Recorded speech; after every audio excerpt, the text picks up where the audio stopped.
welcome back to my channel Psychology Point, and in this video I'm going to finish chapter Meeting Life Challenges. This would be the last part of this chapter, in which I would be covering the following topics: coping with stress, stress management techniques, and promoting positive health and well-being.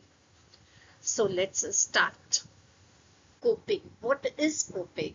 See, the way you deal with your problems or the stresses in your life, that is your way of coping or dealing with the stress, whether it is coming from inside or from the external world. So you could read this slide. Coping means the way we deal with our problem or stresses in life, whether it is something happening outside us, like exam pressure or argument with someone, or inside us, like fear or sadness. So coping is that is during the coping we are involved in our thoughts, how we think, and what type of action we are taking. That is also involved in how we deal with our stress. Then it is not same for everyone. Some of us might resort to problem-solving coping strategies. Others might resort to emotion-oriented coping strategies. Apart from it, it depends on situation to situation also. So we can say that there is no one right way to cope. What works in one situation might not work in the other situation. So it depends on that very moment. Now, if I tell you one example, let us take of a student whose stressor is examination. So in order to calm him down, either he would indulge in relaxation, or he would try to convince him that he has prepared his best, or he would try to, revise more properly, that is, he would be taking action for it. So this is the way in which we try to overcome our stresses. That is only coping. I hope it would be clear to you. So now, as per your NCERT, there are two psychologists whose coping strategies are in your syllabus. One is that of Endler and Parker, and other is that of Lazarus and Folkman. So these are the groups of psychologists whose coping strategies you have to prepare from the examination point of view. And before I start, then only I tell you that task-oriented coping strategy is similar to problem-oriented coping strategy given by Lazarus and Folkman, and emotion-oriented coping strategies both of them have given. So in this video, I will be covering only Endler and Parker coping strategy because it is almost the same. You can refer to NCERT, and if you want to clear something, you can write in the comment section and I will surely give you a response. So now let us start with this task-oriented coping strategies. In this, what happens is the person tries to focus on problem solving, and person tries to change the situation, tries to learn something new so as to improve his skills and deal with the problem. This is only task oriented problem solving. Let's take one example. For example, right now as a student you are stressed with the examination. So what you will do? As per the task-oriented coping strategy, you will sit down, you will start making your schedule, you will start convincing yourself that yes, I will start my studies. So when you are taking action, that is task-oriented.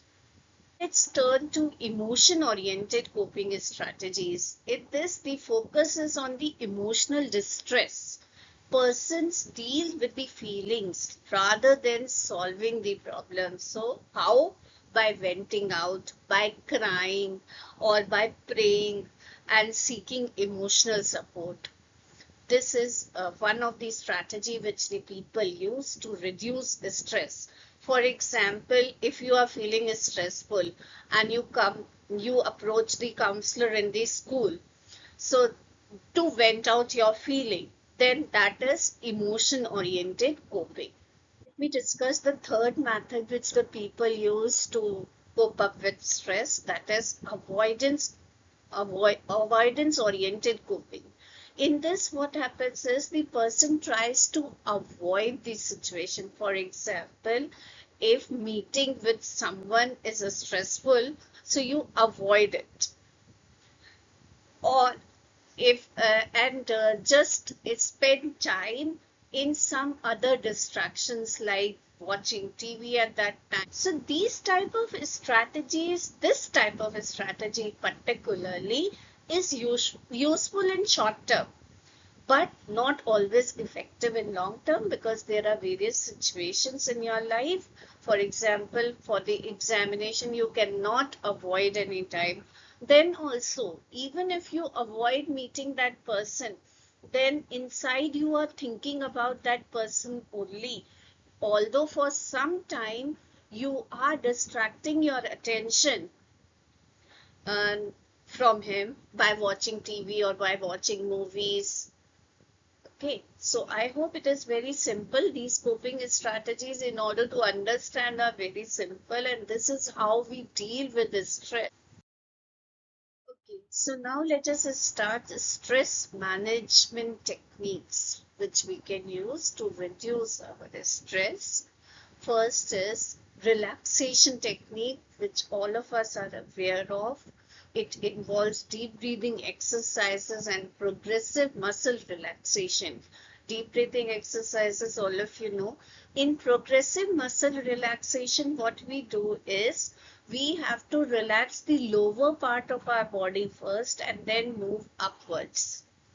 And what it does is it activates the parasympathetic nervous system and gives you that feeling of calmness because of it.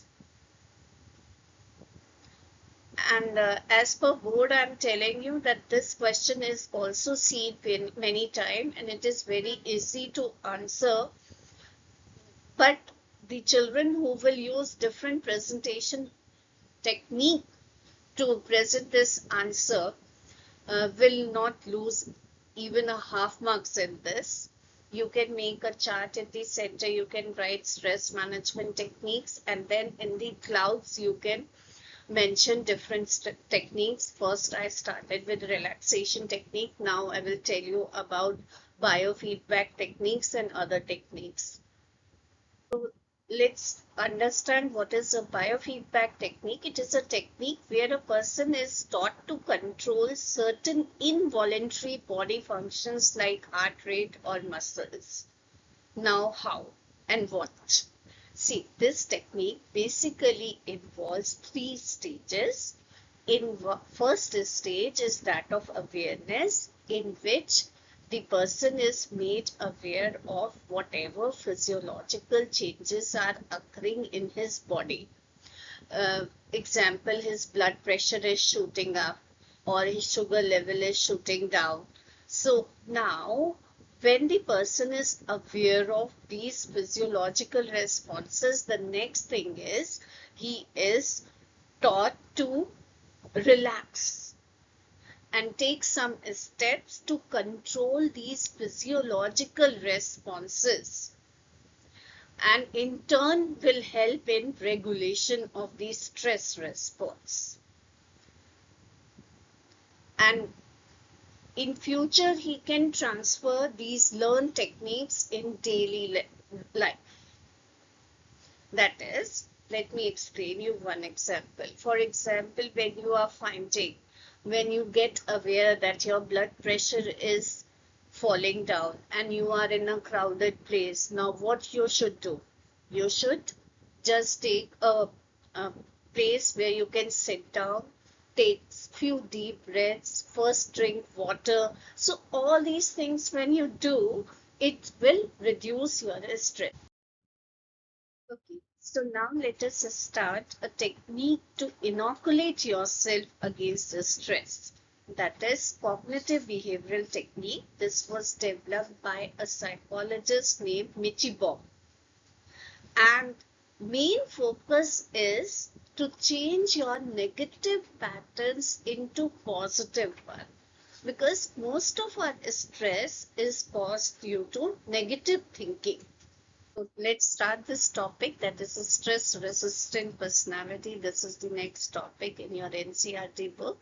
But before I start this topic, let me tell you, let us see, you all must have seen the ECG being conducted. You know, till the life is there, up and down is seen in that ECG lines. Curves are seen. And when the person dies, it becomes plain. Same is with the stress. Stress is going to be there, whether it is eustress or distress, till the life is there. But still you find that there are some people who are resistant to stress. So there might be certain traits in their personality which is making them resistant to stress. So let's learn those traits today. First is that commitment. They have the sense of purpose and responsibility. Then control. They are not feeling helpless, but they feel that they have control over their whatever outcome they are receiving in their life. That is, they are self-efficient also. Then challenge. The belief that change is normal, they believe. And they are often very positive about it. Nothing is permanent. They know how to detach themselves from everything. So I would like that all my students should develop these traits in their personality and be stress-free. So apart from developing those 3 C's in your personality, you can also learn some life skills which will help you to overcome stress. Now let's understand what are life skills. They are abilities for adjusting and positive behavior. They enable the individuals to deal with the demands and challenges of everyday life. These skills help you to cope up with stress, and they are learnable, they are acquirable, and they are improvable also. So let me talk about some of the main life skills which are there in your syllabus. First is assertiveness. That is, my children should have the ability to say no firmly and politely. That is assertiveness. Then they should learn to manage time effectively if you want to avoid stress. Then you should do the things timely, because things have to be done in anyhow or not. You cannot escape. How much will you escape? So it's better that we learn time management and do the things on time. Then rational thinking. We all are gifted with this brain. We should make use of it.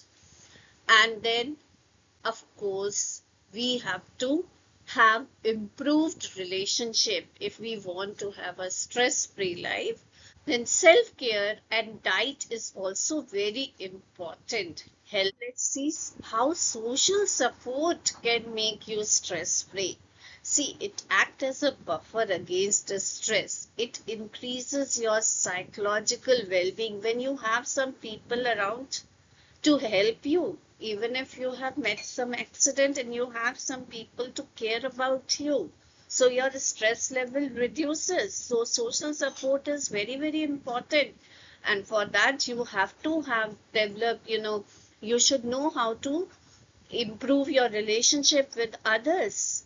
Because, we clap with both the hands. So social support refers to the assistance and the comfort we receive from others when we are stressful. Now, this social support is of 3 types. It could be of three types. One is tangible social support. When you help the person by giving some money or financial aid, that comes under tangible support. And informational support you can provide the person by telling him that this is the way uh, to say, this is the way to your destination. Emotional support you can provide the person in form of care, loved and